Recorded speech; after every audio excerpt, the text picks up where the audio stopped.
नमस्कार।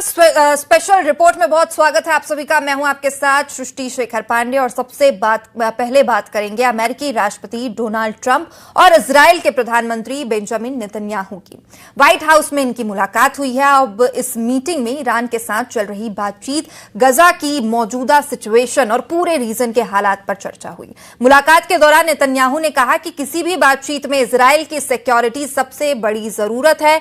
दोनों लीडर्स ने तय किया कि आगे भी ऐसे ही करीबी तालमेल के साथ काम करेंगे और लगातार एक दूसरे से संपर्क बनाए रखेंगे। इस बीच ईरान ने अपनी वो ताकत दिखाई जो उसकी मिसाइल पावर से भी खतरनाक मानी जाती है। अमेरिका और इजराइल को टक्कर देने के लिए ईरान के करोड़ों लोग तैयार हैं। ईरान के सर्वोच्च नेता अली खामेनेई ने एक इशारे पर ईरान के करीब 1,500 शहरों में क्या हुआ यह देखकर ट्रंप और नेतन्याहू हिल जाएंगे।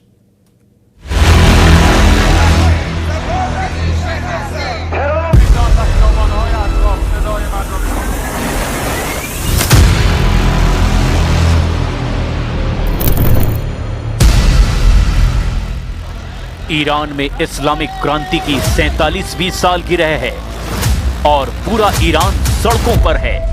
ऐसा जनसैलाब 47 साल पहले अयातुल्ला रुहल्ला खुमैनी के लिए भी नहीं उतरा था।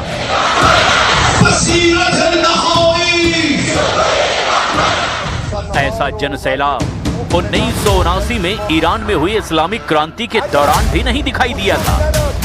जब अमेरिका में ट्रंप और नेतन्याहू की मीटिंग पर पूरी दुनिया की नजर है, जब अरब सागर में अमेरिका का जंगी बेड़ा हमले के लिए पूरी तरह से तैयार है, तब 86 साल के ईरान के सर्वोच्च नेता अली खामेनेई दिखा रहे हैं कि वो तैयार हैं और उनके साथ अमेरिका और इजराइल से लड़ने के लिए पूरा ईरान साथ खड़ा है।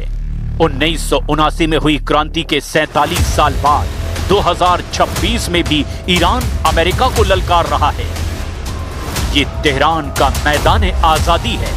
इसे आजादी स्क्वायर कहा जाता है, जहां पर ईरान की सेना ने अपनी मिसाइलें उतार दी है। शाहिद, अबाबील और कर्रार जैसे ड्रोन भी दिखा दिए हैं। मैसेज बिल्कुल साफ है कि ईरान हर चुनौती के लिए अब तैयार है। अमेरिका और इजराइल से लगातार खतरों के बीच ईरान का इरादा अटल है। खामेनेई और उनके कमांडरों ने बता दिया है कि जंग होगी तो हर मोर्चे पर युद्ध लड़ेंगे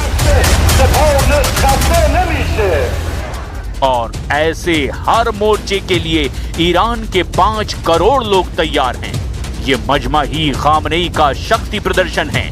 9 करोड़ आबादी वाले ईरान में 5 करोड़ से ज्यादा ऐसे लोग हैं जिनकी उम्र 18 वर्ष से 50 वर्ष के बीच है। तेहरान से लेकर मशर और इस्फान से लेकर शिराज तक ईरान के हर शहर में इजराइल और अमेरिका को टक्कर देने के लिए लोग तैयार हैं। तेहरान में अमेरिका और इजराइल के झंडे जलाए गए। मजमे के बीच ईरान की मिसाइलें अमेरिका की बेचैनी बढ़ा सकती हैं। इन मिसाइलों के साथ पब्लिक सेल्फी भी ले रही है। ईरान की मिसाइल पावर ही उसकी सुरक्षा की गारंटी मानी जाती है। यहाँ इजराइल के ड्रोन का मलबा भी दिखाया गया, जिसे ईरान ने 12 दिन तक चली जंग के दौरान गिराया था। तेहरान के मैदान आजादी पर ईरान का ऐसा ताकत का मुजाहिरा क्या बता रहा है? ईरान आखिर इन मिसाइलों के साथ क्या करने जा रहा है? क्या ईरान सड़कों और चौराहों से मिसाइल लॉन्च करने वाला है? क्या ईरान सबसे बड़े युद्ध के लिए तैयार हो चुका है, जिसमें मिसाइलों का ऐसा लॉन्च पैड तैयार है जिसे रोक पाना ना अब इजराइल के लिए मुमकिन होगा और ना ही अमेरिका इन मिसाइलों को रोक पाएगा? आज तक अमेरिका के पास सही आंकड़े नहीं हैं कि ईरान के पास आखिर कितनी मिसाइल हैं और अब खामेनेई बता रहे हैं कि पूरा ईरान ही लॉन्च पैड बन चुका है। अब ईरान के कोने कोने से मिसाइल दागी जाएगी, जिन्हें रोकना असंभव होगा। कुल मिलाकर ईरान की फायर पावर तैयार कर दी गई है। युद्ध के लिए तैयार है ईरान और उसकी मिसाइल लॉन्च पैड पर पहुंच चुकी है। ईरान की मिसाइल ब्रिगेड को उन्हें बार बार लॉन्च करने का ऑर्डर किसी भी वक्त दिया जा सकता है।